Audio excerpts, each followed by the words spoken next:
se prépare, on se vaccine, la maladie arrive, vous n'attrapez pas de maladie, vous dites vraiment j'ai de la chance. Et c'est parce que vous êtes vacciné. Vaccinez-vous.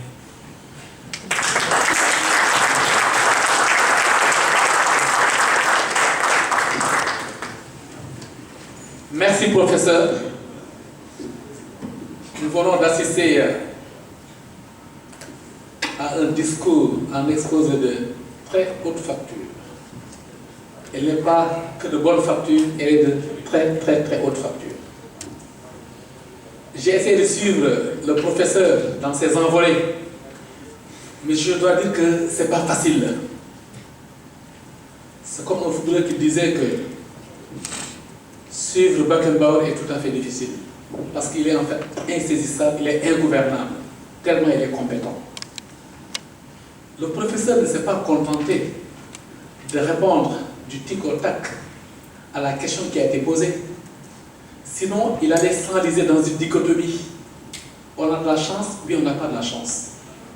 Il s'est évertué à reformuler, et c'est ce qui a permis, disons un peu, de passer au crible, de soumettre au critérium de la pratique le thème qui a été donné comme cahier de charge.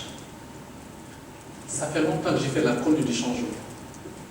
Mais j'ai toujours essayé de chercher mes marques en me disant qu'est-ce que je pouvais puiser, disons, du patrimoine africain pour expliquer la fameuse courbe de Kubler-Ross, pour expliquer ce qu'on appelle la courbe en U, la vallée du désespoir, comment aujourd'hui faire la conduite du changement en puisant dans notre patrimoine, disons, en fait, tout ce que, disons, le passé nous a légué. Il nous a quand même invité, en tout cas, à faire, disons, notre, ce qu'il appelait un peu les rites de passage. Hier, je parlais de l'âne de Buridan.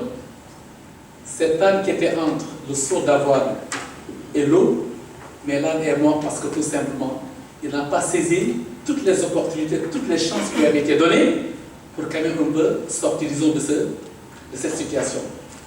Le numérique aussi est là. Saisissons les rites de passage que le professeur vient quand même d'exposer. Il va falloir qu'on décide à un moment donné, sinon le train va partir et on va quand même rater beaucoup d'occasions. Kurt Lewin, un éminent penseur de la dynamique du groupe, parlait du phénomène de dégel, mouvement, regel, pour expliquer, disons, la conduite du changement. Si vous prenez en fait aujourd'hui un bloc de glace qui a une forme sphérique et qu'on vous dise qu'il faut transformer ça en une forme cubique, vous serez obligé de faire du dégel, de passer par l'état de l'eau, de regeler et puis pour quand même passer vers une autre situation. Le changement fonctionne comme ça aussi. Si